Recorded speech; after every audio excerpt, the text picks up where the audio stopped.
Guilty Gear Strive, the game that has taken over my life since its initial release on June 11th, 2021. I've played a little over 200 hours of Strive since then, and for me, that's a lot of time to dedicate to a single game. Before Strive, I had never played a Guilty Gear game, and man, have I been missing out. This is one of the most fun and addicting fighting games I've ever played. It's very beginner friendly and has a lot of great tools for learning to play the game effectively. But let's not jump the gun here. For those who don't know, Arc System Works released the first Guilty Gear game on the original PlayStation in 1998. They've created many sequels since then and updated versions of their games as well. Guilty Gear Strive was initially revealed at EVO 2019, but hell, it was not even on my radar. As more trailers dropped and hype started to build up, I would see more footage of the game and how goddamn beautiful it was. The characters and animations in Strive are so visually appealing that just watching others play the game gets me excited. So it already had me in the looks department. With that and having a couple friends recommend it to me, I gave in and bought it on Steam with the season pass. Played it for a couple of days and went ahead and bought it on PS4 as well, just so I could have the physical copy. And this is just the beginning of me being sucked into this game. I can't stop coming back to Strive, and I am nowhere near tired of playing it. So with that, let's take a look at how I got addicted to an anime fighting game called Guilty Gear Strive.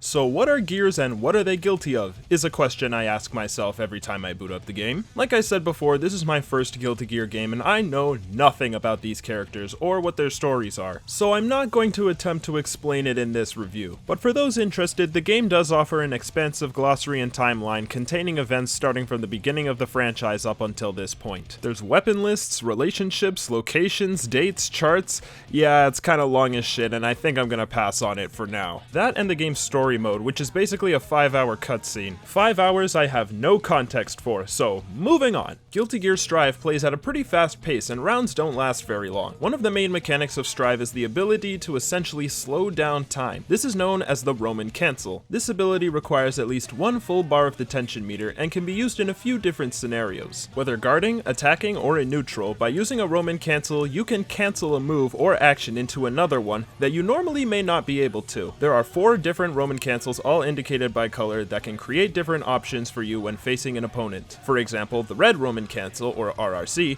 can be used to extend combos and can carry opponents across the stage, eventually causing them to break through the wall at the edge of the screen. You can even use it to reposition yourself after using a move that may have been unsafe to execute at that time. It's a fun tool that leaves the floor open for creativity, whether using it for combos, escapes, or mix-ups. Then there's the blue and gold Psych bursts. Bursting is a technique that pushes the opponent away from you and uses up the blue meter. If you're stuck in an opponent's combo or blocking their ongoing pressure, your burst will be blue and push them away from you. Your gold burst can only be used when you're neither blocking or attacking. Your gold burst will not only push away the opponent, but it will max out your tension meter as well. The tension meter is used for the overdrive attacks, which are this game's super moves. And damn it, I love me some flashy anime beatdowns. For defense, you have your basic block and another type of blocking called Faultless Defense. FD is used by holding down 2 attack buttons while blocking, and it gives you a shield that pushes your opponent further away from you the more they attack. This is also where you might use something like the yellow Roman Cancel. The YRC lets you halt your opponent's pressure by slowing them down and pushing them off of you. Dust is the universal overhead sweep and throw button for all characters in Guilty Gear Strive. What I personally love about the Dust attack is that it can be used to set up for an air combo. I've had a lot of fun in training mode seeing how far I can take these awesome aerial assaults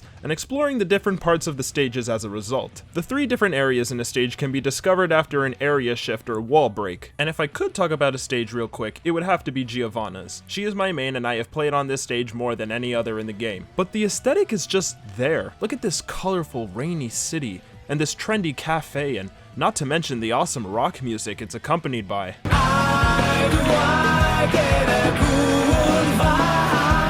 The rock music that is the Guilty Gear soundtrack is amazing. The music does a great job reflecting the same high tension and energetic feeling of playing the game itself. Not one character has a boring theme in this game. The one-player mode in Strive is about as familiar as any other fighting game. I will at least mention that the last fight in the arcade mode is pretty cool. The final boss is one of the game's new characters, Nagoriyuki, and when you face him you get to do so with a CPU as part of a team. I just think it's interesting to see a 2-on-1 fight in a typical 1v1 fighting game. even if it is only for a short time. Kicking the enemy back and forth between me and the computer was pretty fun for a bit. It kinda reminds me of the melee Captain Falcon wombo combo moment, or beating the first boss in Battletoads on SNES with another player. Just a sick two-man beatdown that you can't take your eyes off of, you know what I mean? Aside from that, you've got training and mission mode that will assist you in getting more familiar with how Guilty Gear works. For mission mode, I know some people didn't like that it made you do the same task 5 times in a row before moving on, but honestly, at the end of the day, I think it just helps with button execution. Consistency is definitely key when you're taking those skills and then trying them online. The online mode has you play in lobbies or floors that are numbered 1 to 11 in this tower. Aesthetically, I love this idea. It reminds me of Heaven's Arena for any Hunter x Hunter fans out there. The netcode in Guilty Gear is amazing, and I have consistently had flawless online games. However, the servers can be a little fucky at times. For starters, every time you boot up the game, it takes a good few minutes just to connect to the server. You don't even have to be playing online, but still have to sit through this screen. Also, what's up with the little pixel avatars? It looks like I'm playing a completely different game here. You can customize these little avatars by spending coins you earn from playing the game. You spend them via a fishing minigame, which becomes pretty monotonous if you've got a lot of money to spend. I'm about as enthusiastic about it as the announcer is. Cool!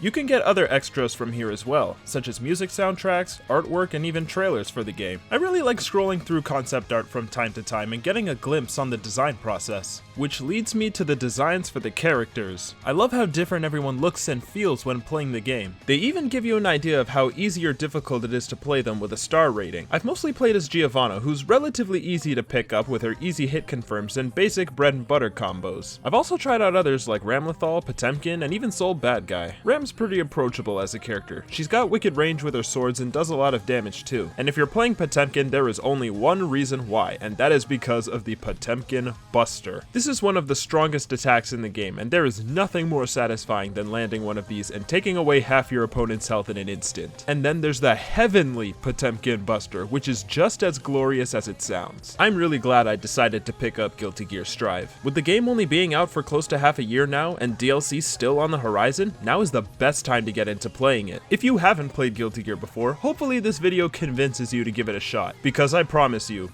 will have a good time. So if you're not already on that Guilty Gear grind, hit the lab, then come join us, and you too can know the smell of the game.